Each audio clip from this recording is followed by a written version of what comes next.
ನಮಸ್ಕಾರ. ನಾನು Syed Ejaz, KPCC member, Chintamani.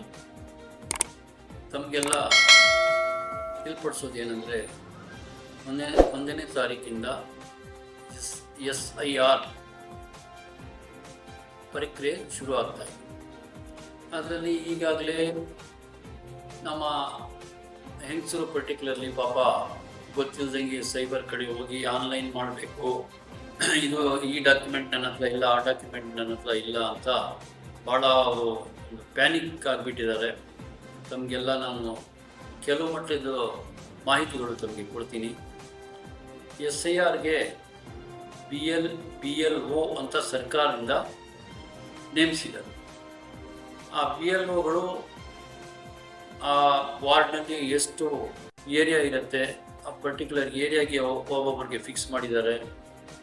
ಮತ್ತು ವಿಲೇಜಸ್ಸಲ್ಲಿ ಒಂದೊಂದು ಗ್ರಾಮಕ್ಕೆ ಒಂದು BLO ಕೂಡ ನೇಮಿಸಿ ಅವರು ಬಂದು ವೋಟರ್ ಲಿಸ್ಟ್ನಲ್ಲಿ ಈಗಾಗಲೇ 2002ರಲ್ಲಿ 2002 ಇಸ್ವಿಯಲ್ಲಿ ತಮ್ಮ ಹೆಸರಿದ್ದರೆ, ಅಥವಾ ತಮ್ಮ ಮಕ್ಕಳು ತಮ್ಮ ಹೆಸರಿದ್ದರೆ ಟೆನ್ಷನ್ ಇಲ್ಲ, ಅಥವಾ ನಿಮ್ಮ ಹೆಸರಿಲ್ಲ, ನಿಮ್ಮ ತಂದೆ ತಾಯಿ ಹೆಸರಿದ್ದರೂ ಸಹ ಅದನ್ನು ಕೂಡ ತಗೊಂಡು ಅದಕ್ಕೆ ಜೋಡಣೆ ಮಾಡಿ ಮ್ಯಾಪಿಂಗ್ ಮಾಡಿ ಆಲ್ರೆಡಿ ಇಟ್ಕೊಂಡಿದ್ದಾರೆ. ನೆಕ್ಸ್ಟ್ ಪ್ರೊಸೀಜರಲ್ಲಿ ನಮ್ಮ ಕೆಲಸ ಏನಿರೋದು ಅಂದರೆ, BLOಗಳು ನಮ್ಮ ಮನೆಗೆ ಬರ್ತಾರೆ. ಬಂದಾಗ ನಾವು Aadhaar card, voter ID card ನಮ್ಮ ಹತ್ರ ಇಟ್ಕೋಬೇಕು. ಆ ಟೈಮಲ್ಲಿ ಅವ್ರಿಗೆ ಜೆರಾಕ್ಸ್ ಏನು ಕೇಳೋದಿಲ್ಲ. ಬರೀ ಆ ವೋಟರ್ ಲಿಸ್ಟ್ ಮತ್ತು ಆಧಾರ್ ಕಾರ್ಡ್ ನಂಬರ್ ಎನಿಮರೇಷನ್ ಫಾರ್ಮಲ್ಲಿ ಎಂಟ್ರಿ ಮಾಡಬೇಕಾಗಿರುತ್ತೆ. ಆವಾಗ ಬಂದಾಗ ತಾವು ಇಟ್ಕೊಂಡಿರಿ. ಮತ್ತು ಈ ಎನಿಮರೇಷನ್ ಫಾರ್ಮ್ ಫಿಲಪ್ ಮಾಡ್ತಾರೆ. 2 ಫಾರ್ಮ್ಸ್ ಗೌರ್ಮೆಂಟಿಂದ ನಿಮ್ಮ voter list number plus QR code ಸರ್ಕಾರದಿಂದಾನೇ ಬಂದ್ಬಿಡುತ್ತೆ. ಎಲ್ಲ ಫ್ಯಾಮಿಲಿ ಮೆಂಬರ್ಸ್ಗೆ ಒಂದೇ ಫಾರ್ಮ್ ಬರೋದಿಲ್ಲ. ಅದು ಪರ್ಟಿಕ್ಯುಲರ್ ಒಬ್ಬೊಬ್ಬ ಸದಸ್ಯನಿಗೆ, ಫ್ಯಾಮಿಲಿ ಸದಸ್ಯನಿಗೆ ಸೆಪ್ರೇಟ್ ಫಾರ್ಮ್ ಇರುತ್ತೆ. ಕನ್ಫ್ಯೂಸ್ ಮಾಡ್ಕೋಬೇಡಿ. ಎಲ್ಲರಿಗೂ ಫಾರ್ಮ್ ಫಿಲಪ್ ಮಾಡಿಸ್ಬೇಕು. ಸ್ಪೆಲ್ಲಿಂಗ್ ನೋಡ್ಕೋಬೇಕು, ಸ್ಪೆಲ್ಲಿಂಗ್ ಕರೆಕ್ಟ್ ಮಾಡಿ. ಅದರಲ್ಲಿ ತಾವು ಮಾಹಿತಿ ತಗೊಂಡು ಕೂತ್ಕೊಂಡು ಆ ಫಾರ್ಮ್ ಫಿಲಪ್ ಮಾಡಿ ಸಿಗ್ನೇಚರ್ ಹಾಕಿ, ಒಂದು ಫಾರ್ಮ್ ಅವ್ರು ತಗೊಂಡು ಹೋಗ್ತಾರೆ, ಒಂದು ಫಾರ್ಮ್ ನಮಗೆ ಅಕ್ನಾಲಜ್ಮೆಂಟ್ ಟೈಪ್ನಲ್ಲಿ ನಾವು ಮಾಡ್ಕೋಬೇಕು. ಆಗಸ್ಟ್ ಇದು ಕೆಲಸ ನಡೀತಾ ಇರುತ್ತೆ. ಆವಾಗ ಮತ್ತೆ ಡ್ರಾಫ್ಟ್ ವೋಟರ್ ಲಿಸ್ಟ್ ಅಂತ ರಿಲೀಸ್ ಮಾಡಿ. ಡ್ರಾಫ್ಟ್ ವೋಟರ್ ಲಿಸ್ಟಲ್ಲಿ ನಮಗೆ ಒಂದು ಸೌಲಭ್ಯ ಏನಿದೆ ಅಂದರೆ, ನಮ್ಮ ಹೆಸರು ಆ ವೋಟರ್ ಲಿಸ್ಟಲ್ಲಿ ಇದೆಯಾ ಇಲ್ಲ, ಇದ್ರೆ ವೆಲ್ ಆ್ಯಂಡ್ ಗುಡ್. ಒಂದು ವೇಳೆ ಇಲ್ಲ ಅಂದರೆ ನಾವು ಏನು ಮಾಡಬೇಕಂದ್ರೆ ಮತ್ತೆ ಇನ್ಕ್ಲೂಡ್ ಮಾಡೋಕ್ಕೆ ಅವಕಾಶ. ಇವಾಗ ಫಸ್ಟ್ ವೋಟರ್ಗೆ ಕೂಡ ಇವಾಗ ಅವಕಾಶ ಇದೆ. ನಿಮ್ಮ ಮನೆಯಲ್ಲಿ 4 ಜನ ಇದ್ದಾರೆ, 5 ಜನ ಇದ್ದಾರೆ. 5 ಜನದಲ್ಲಿ 4 ಜನ ವೋಟರ್ ಲಿಸ್ಟಲ್ಲಿ ಹೆಸರಿದೆ. ನೀವು ಜೋಡಣೆ ಮಾಡಿದ್ದೀರಾ, ಮ್ಯಾಪಿಂಗ್ ಮಾಡಿಸಿದ್ದೀರಾ, ಮತ್ತು ಎನಿಮರೇಷನ್ ಫಾರ್ಮ್ ಒಂದು ಬಂದಿದೆ. ಇನ್ನೊಬ್ಬರದು ವೋಟರ್ ಲಿಸ್ಟಲ್ಲಿ ಹೆಸರಿಲ್ಲ. ಆವಾಗ BLOಗೆ ಹೇಳಿ ತಮ್ಮದು ಆಧಾರ್ ಕಾರ್ಡ್, ಫೋಟೋಸ್ ಮತ್ತು ಡೇಟ್ ಆಫ್ ಬರ್ತ್ ಸರ್ಟಿಫಿಕೇಟ್ ಅಥವಾ ಸ್ಕೂಲ್ ಸರ್ಟಿಫಿಕೇಟ್ ಅವರಿಗೆ ಕೊಟ್ಟರೆ, ಆ 18 ವರ್ಷ ಆಗಿದ್ರೆ ಅವರಿಗೆ ಆ ಹೆಸರು ಕೂಡ ಸೇರಿಸ್ಕೊಳ್ಳೋಕ್ಕೆ ಅವಕಾಶ ಮಾಡಿ. ಪ್ಯಾನಿಕ್ ಆಗಬೇಡಿ. ಒಬ್ಬರು BLO ಪ್ರತಿಯೊಬ್ಬ ಮನೆಗೆ 3 ಸತಿ ಬರ್ತಾರೆ. 3 ಸತಿ ಸರ್ಕಾರ ಯಾಕೆ ಹೇಳಿದೆ ಅಂದರೆ, ಒಂದು ವೇಳೆ ಒಬ್ಬ ಸದಸ್ಯ ಏನೋ ಕೆಲಸಕ್ಕೆ ಹೋಗಿರ್ತಾರೆ, ಡ್ಯೂಟಿಗೋ ಅಥವಾ ಕೂಲಿನಾಲಿಗೆ ಹೋಗಿರ್ತಾರೆ, ಮನೆಯಲ್ಲಿ ಸಿಕ್ಕೋದಿಲ್ಲ.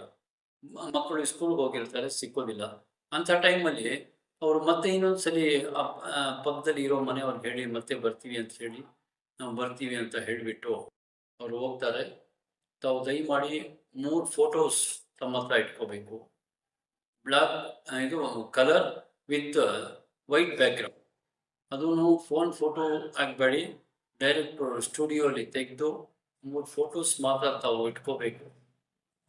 ID ಕಾರ್ಡ್ ಮತ್ತು ಆಧಾರ್ ಕಾರ್ಡ್ ಜೊತೆಗೆ ಇಟ್ಕೊಂಡು ಅವ್ರು ಬಂದಾಗ ಕ್ಲೀನಾಗಿ ಫಾರ್ಮ್ ಫಿಲಪ್ ಮಾಡಿ ಒಂದು ಅಕ್ನಾಲಜ್ಮೆಂಟ್ ಸೈನ್ ಹಾಕಿ, ನೀವು ಒಂದು ಅಕ್ನಾಲಜ್ಮೆಂಟ್ ನಿಮ್ಮ ಹತ್ರ ಇಟ್ಕೊಳ್ಳಿ.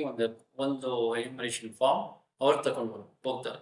ಇಷ್ಟೇ ಇದರದ್ದು ಪ್ರೊಸೀಜರ್ ಇರೋದು. ಬೇರೆದು ಎಲ್ಲೋ ಸೈಬರಲ್ಲಿ ಹೋದ್ರೆ ನಾನು ಆನ್ಲೈನ್ ಮಾಡ್ಬೇಕಂತಪ್ಪ, ಇಷ್ಟು ದುಡ್ಡು ಕೊಡ್ಬೇಕಂತೆ, ಅಷ್ಟು ದುಡ್ಡು ಕೊಡ್ಬೇಕಂತೆ, ದಯಮಾಡಿ ಏನು ಅಂತ ಟೆನ್ಷನ್ ಕಟ್ಕೋಬೇಡಿ. ನಿಮ್ಮ ಮನೆಗೇನೆ ಬರ್ತಾರೆ. ಈ ಪ್ರಕ್ರಿಯೆ ಶುರುವಾಗುತ್ತೆ 1ನೇ ತಾರೀಕಿಂದ. ಅದಕ್ಕೆ ಅವ್ರಿಗೆ BLOಸ್ಗೆ ಮನೆಯಲ್ಲಿ ಕೂರಿಸ್ಕೊಂಡು ಸಹಕಾರ ಕೊಟ್ಟು ಆ ಫಾರ್ಮ್ ಫಿಲಪ್ ಮಾಡೋಕ್ಕೆ ನಮ್ಮ ಕರ್ತವ್ಯ. ನಾವು ಮಾಡಬೇಕು ಅಂತ ಕೋರ್ತಾ ಇಷ್ಟು ಮಾತುಗಳನ್ನ ನಾನು ಹೇಳೋಕ್ಕೆ ಹೇಳಿದ್ದು. ತಮ್ಮದೆಲ್ಲ ಧನ್ಯವಾದಗಳನ್ನು ಹೇಳ್ತಾ ಇನ್ನು ಮಾತು ಮುಕ್ತ. ಅಲ್ಲಿಂದು 2002 ಅಥವಾ 2002 ವೋಟರ್ ಲಿಸ್ಟ್ನಲ್ಲಿ ಪಾರ್ಟ್ ನಂಬರ್, ಕಾನ್ಸ್ಟಿಟ್ಯೂನ್ಸಿ ನಂಬರ್ ಇರುತ್ತೆ, part number, serial number 3 plus constituency name, state name, district name ಎಲ್ಲ ತಗೊಂಡು ಬಂದು ಈ BLOಸ್ಗೆ ಕೊಟ್ಟು ಅಲ್ಲಿಂದು ಡಾಕ್ಯುಮೆಂಟ್ಸ್ ಏನಿರುತ್ತೆ ಆವಾಗ ಸ್ಕೂಲ್ ಸರ್ಟಿಫಿಕೇಟ್, ಬರ್ತ್ ಸರ್ಟಿಫಿಕೇಟ್ ಏನಿರುತ್ತೆ ಅವ್ರು ತಗೊಂಡು ಬಂದು ಕೊಟ್ಟರೆ ಈಸಿಯಾಗಿ ಅದು ಕೂಡ ಇಂಪಾರ್ಟೆಂಟ್, ಟೆನ್ಷನ್ ಏನಿಲ್ಲ. ಈ ಫಾಲೋ ಮಾಡ್ಕೊಳ್ಳಿ. ಫಾರ್ ಎಕ್ಸಾಂಪಲ್ ಹುಡುಗಿಗೆ ನಮ್ಮ ಸೊಸೆ ಅಂದ್ಕೊಳ್ಳಿ, ಸೊಸೆಗೆ ಆಂಧ್ರ ಪ್ರದೇಶ, ತೆಲಂಗಾಣ, ತಮಿಳ್ನಾಡು ಇರ್ತಾರೆ. ಅಂಥವ್ರಿಗೆ ಈ ಡಾಕ್ಯುಮೆಂಟ್ಸ್ ತಗೊಂಡು ಬಂದು 2 ಫೋಟೋ ಕೊಟ್ಟು ಸ್ಕೂಲ್ ಸರ್ಟಿಫಿಕೇಟ್ ಅಥವಾ SSLC marks card plus birth certificate ಇದ್ರೆ ಉತ್ತಮ. ಅದಕ್ಕೆ ಆರಾಮಾಗಿ ಇನ್ಕ್ಲೂಡ್ ಆಗುತ್ತೆ. ಅಥವಾ ಅದನ್ನು ಏನು ತೊಂದರೆ. ಎಲೆಕ್ಷನ್ ಕಮಿಷನರ್ ಆಫ್ ಇಂಡಿಯಾದು ಒಂದು ರೂಲ್ ಇದೆ, ನೀವು ರೆಸಿಡೆನ್ಸ್ ಎಲ್ಲಾದರೂ ಇಟ್ಕೊಳ್ಳಿ, ಎನಿವೇರ್ ಇನ್ ಕರ್ನಾಟಕ ಒಂದು ಜಾಗದಲ್ಲಿ ನಿಮ್ಮ ವೋಟ್ ಲಿಸ್ಟಲ್ಲಿ ಇರ್ಬೋದು. ಆವಾಗ ಆ ಪರಿಸ್ಥಿತಿಯಲ್ಲಿ ಏನು ಮಾಡಬೇಕಂದ್ರೆ ನೀವು ಮುಂಚೆ ವೋಟ್ ಹಾಕಿರೋ ಏರಿಯಾ ಮತ್ತು ವಾರ್ಡು ಅಥವಾ ವಿಲೇಜು ನಿಮಗೆ ಗೊತ್ತಿರುತ್ತೆ. ಪರ್ಟಿಕ್ಯುಲರ್ಲಿ ನೀವು ಬಂದು ಆ BLOಗೆ ಕಾಂಟ್ಯಾಕ್ಟ್ ಮಾಡಿ, ನಮ್ಮದು ಎನ್ಯುಮರೇಷನ್ ಫಾರ್ಮ್ ಎಲ್ಲಿದೆಯಪ್ಪ, ಈ ಥರ ಒಂದು ಸಮಸ್ಯೆ ಇದೆ, ನಾವು ಬೆಂಗಳೂರಲ್ಲಿ ಇರೋದು, ಬಟ್ ಪರ್ಮನೆಂಟ್ ಊರು ನಮ್ಮದು ಚಿಂತಾಮಣಿನೇ, ಅಥವಾ ನಾವು ಶಿಫ್ಟ್ ಆಗಿದ್ರೆ ಪರ್ಮನೆಂಟಾಗಿ ಬೇರೆ ಊರಿಗೆ ಶಿಫ್ಟ್ ಆಗಿದ್ರೆ ಅಲ್ಲಿಗೆ ವೋಟ್ ಟ್ರಾನ್ಸ್ಫರ್ ಮಾಡೋಕ್ಕೂ ಅವಕಾಶ. ಫಸ್ಟ್ ಮ್ಯಾಪಿಂಗ್ ಮಾಡಿಸ್ಬಿಟ್ಟು ಆ ವೋಟು ಚಿಂತಾಮಣಿ ವೋಟ್ ಬೆಂಗಳೂರಿಗೆ ಅಥವಾ ಹೊಸಕೋಟೆಗೆ, ದೇವನಹಳ್ಳಿಗೆ ಟ್ರಾನ್ಸ್ಫರ್ ಮಾಡೋ ಕೂಡ ಅವಕಾಶ. ಫಾರ್ಮ್ ನಂಬರ್, ಬೇರೆ ಫಾರ್ಮ್ ನಂಬರ್ ಇದೆ, BLOಗೆ ಕೇಳಿದ್ರೆ ಹೇಳ್ತಾರೆ. ನಾನು ಅಲ್ಟಿಮೇಟ್ಲಿ ನಾನು ಚಿಂತಾಮಣಿಯಲ್ಲೇ ಇರಬೇಕು, ನಾನು ಏನು ಮಾಡಬೇಕು, ತಾತ್ಕಾಲಿಕವಾಗಿ ಅಥವಾ ಟೆಂಪರರಿಯಾಗಿ ನಾನು ಬೇರೆ ಊರಿಗೆ ಹೋಗಿದ್ದೀನಿ, ಅಂಥ ಟೈಮ್ನಲ್ಲಿ ನಾನು ಏನು ಮಾಡಬೇಕು ಅಂತ ಕ್ವಶನ್ ಉದ್ಭವಿಸಿದ್ರೆ ಅವರು BLO ಬಂದು ಮ್ಯಾಪಿಂಗ್ ಮಾಡಿಸಿ ಎನ್ಯುಮರೇಷನ್ ಫಾರ್ಮ್ ಫಿಲಪ್ ಮಾಡಿ ಅಕ್ನಾಲೇಜ್ಮೆಂಟ್ ತಗೊಂಡು